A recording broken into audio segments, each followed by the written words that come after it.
whether the Wells Police Department should keep its contract with ICE is heating up.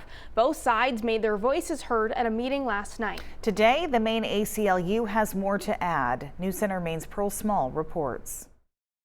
Wells absolutely should back out of the agreement. The Maine ACLU is weighing in after the Town of Wells' Select Board meeting Tuesday night turned into a heated debate.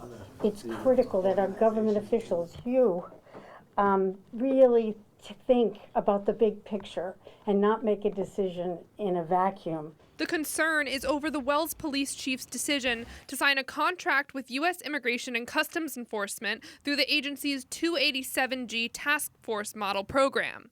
Maine ACLU staff attorney Anahita Satui says they were able to take a close look at the contract through a Freedom of Information request. And really all of our fears were confirmed. The contract explicitly provides agencies the power to interrogate, arrest, and detain non-legal residents. This is really destabilizing and threatening for immigrant communities. Wells residents at the meeting made sure those concerns were raised, as well as concerns about how any expenses in relation to the contract would be locally funded, though some taxpayers didn't mind the extra expense.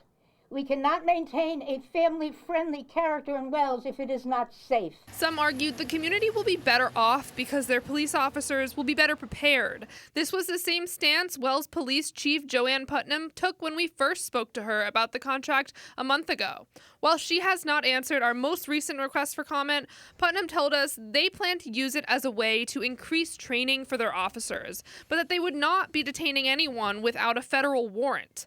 However, the contract specifically says they would be allowed to detain someone without a warrant. So I believe the document that she's talking about is something called an ICE detainer, which is basically a piece of paper that ICE issues on their own saying, can you, local law enforcement, hold this person for ICE? It's not a warrant. A judge hasn't signed off on it. Satui says whether that's the intention or not, the contract could lead to arrests of non-U.S. residents for something as minor as a traffic violation. And so it may be true that there are different internal priorities, but nonetheless, the agreement commits Wells to certain things.